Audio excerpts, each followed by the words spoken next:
June 7. Dearest Suzie, I really enjoyed talking to you this morning, but I must admit I am twice as homesick now, especially after Brian's begging me to please come home. That got me right where it hurts. After I talked to you, I went back to the villa intending to get a nap since I got up at 5 o'clock. When I got there, our Saigon officer was waiting for me. I had to pack immediately and return to Vinh Long so I could pack up and move to Da Nang. So, here I am, all packed and ready to go. My platoon moved out early this morning. I will meet them in Da Nang tomorrow. I have no idea what is going on, but we were told that we would be up there for 30 days. About our bonds. I guess they never got my request to change it. I will have to put in another one. They are only holding out for a $50 bond. Bud Bender is going to take care of Charlie for me for the next 30 days. I'm tickled that Mickey has offered to come down and help you drive up. I hope you took him up on it, even though you won't have a car up there. Well, never a dull moment over here. I love you very much and miss you twice as much now, if that were possible. All my love, Bill. The following is the first part of a piece I wrote, titled Shooting an Elephant in Vietnam. It is based off of a Stars and Stripes article I found from 1965, Popi's Materials, and the essay Shooting an Elephant by George Orwell. I hope you enjoy. Upon reflection, in Vinh Long and the Mekong River Delta of Vietnam, I was hated by a large number of people. This was not the first time, or the last for that matter, I had been important enough for this to happen. However, it was likely the only time that the hate was all justified. I was an American pilot, stationed in the air base outside of town, and, caught up in the long history of Vietnamese freedom fighting, anti-American sentiment was quite resounding in the area. None of the locals had the guts to take up arms themselves, however, we knew that when we weren't around, they were giving a detailed account of our every movement to the VC. Communist eyes and ears were no doubt on every street corner outside of base. All of this was quite upsetting, as I had already made up my mind that though America was not evil, I did not belong in this foreign country, and I doubted whether or not any soldier did at all. I was not for communism or the Vietnamese people. I simply believed that the lives of all people, but mainly Americans, were more important. As for the job I was doing, I found myself increasingly filled with fear every time I boarded my helicopter, afraid that I would not come down from the air alive. I managed to make it through the war without any major injuries, all while carrying out the orders I was given, prioritizing my safe return home to my wife and kids not arriving in a pine box. One day something happened which was enlightening. It was a tiny incident, but it gave me a better glimpse than I had ever before of the real nature of our war, the real motives for why we were risking American lives in Vietnam. On our way back to base from flying some routine mission, a door gunner clogged up our radios with inaudible pleas for my attention. Upon further investigation, I found that he had spotted what he thought to be an elephant in the distance, just in a clearing near a rice paddy. He begged me to let him do something about it. I knew what I wanted to do, but I also knew what our orders were. Elephants were open season in Vietnam for us Americans. They were pack animals and suspected of moving supplies around for the enemy. We were obligated to engage them. My co-pilot reminded me of policy and insisted that we talk things over with our gunner. All it took was the threat of a reporting to my CO, and I yielded my insistence that we just fly home. I radioed what we were going to do to the other birds in formation and peeled off in pursuit of the enemy combatant. The elephant, of course, had not actually done anything, and there was no evidence presented to prove that it was complicit in VC operations. However, we pursued the beast anyway. As it turned from a fuzzy gray blob to what I knew elephants to look like, I was reminded of my recent trip to Saigon. While on R&R, a few buddies of mine thought it would be fun to visit the zoo, which, in their defense, was popularly frequented by American GIs. This zoo had a small elephant, and this particular specimen was in a tiny pen that seemed much too constrictive for quite a large mammal. I remember thinking that it was oddly charismatic for something that lived such a terrible life. Like always, I had my camera on hand and snapped quick shots of other animals or the school children that ran around on field trips, but concentrated primarily on the playful pachyderm and the way it made the children smile. How, I asked myself, how could life go on so regularly here when things are so hectic, not a whole 2-hour flight away from here?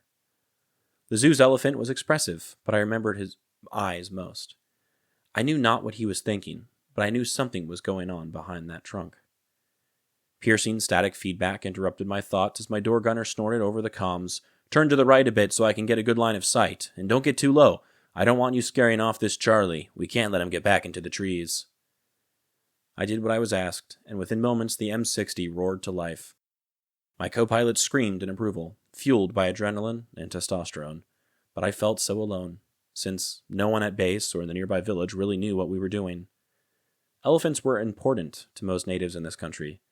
I had seen a few statues of them in temples I visited, since they were an essential part of Vietnam's cultural heritage, and, according to our intel, also crucial to maintaining VC supply lines. But where were the natives now? And why could they not fire up a few warning shots letting us know that their soldiers are not to be trifled with so easily? I obviously had no intention of shooting the elephant. I did not know how killing such a thing would help us to defend ourselves, but I let the gunner do what he was supposed to do. It was a serious matter to shoot a working elephant, I'm sure. If the intel proved true, comparable to destroying a jeep or a tank, and obviously had we not been in a war, we would not have done it. From the air, and at a distance, peacefully chewing on some grass, the elephant looked no more dangerous than a cow. I turned my head from the action, knowing I did not need to watch. Just as soon as it began, the shooting ended. The M60 was muzzled, and my gunner bragged about his heroic triumph over the radio. "What now?" I asked my co-pilot. "I'll radio base," he replied. "See if the mess hall could use some extra protein. Lord knows I'm tired of sea rations. Worst comes to worst, we can take the meat to the village. You know they're always begging for food." I looked down to see the elephant laying on its side, almost appearing to have red polka dots all over its body. The thick blood was gushing from its sides like red velvet and began pooling, eventually running downhill into the paddy. I wondered if it would stain the rice. Maybe not, I responded to myself. After all, the blood of other VC doesn't seem to. I put the bird down just next to the carcass and allowed the gunner to jump off and confirm the kill, much to his excitement. I was thankful that I had forgotten my camera in my bunk that day. I didn't know how I could have told him no if he asked me to take his picture with his trophy.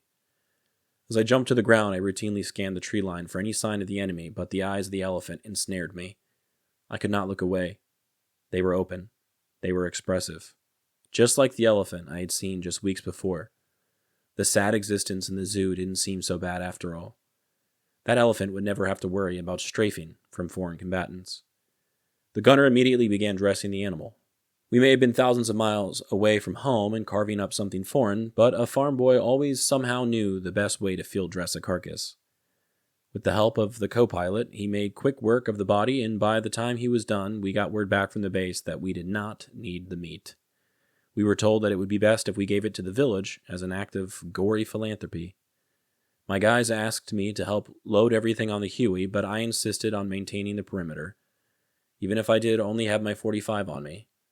I knew I'd have enough work on my hands when we got back to base, and I had to wash away all the blood from the inside and outside of the chopper. I always ended up having to do that myself anyway. The photo I chose for today is an elephant in a zoo. It could be the Saigon or the Bangkok Zoo. He almost looks like he's smiling.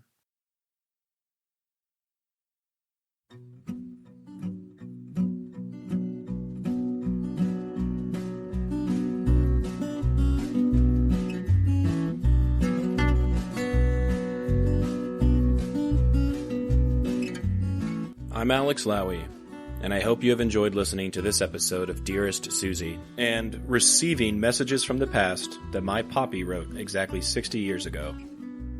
I sincerely appreciate your time and interest. Please consider following the podcast on your preferred platform, and if you're enjoying it, I kindly ask that you take the time to rate the show and leave a review. Also, please follow the project on YouTube, X, and Instagram. All likes, comments, shares, and reviews will help grow the reach of this story. The links for these things should be in the description of this episode. Please feel free to email me at dearestsuziepodcast@gmail.com if you have anything you'd like to say. I'd love to chat or to hear about your stories as well. Thank you for listening, and God bless.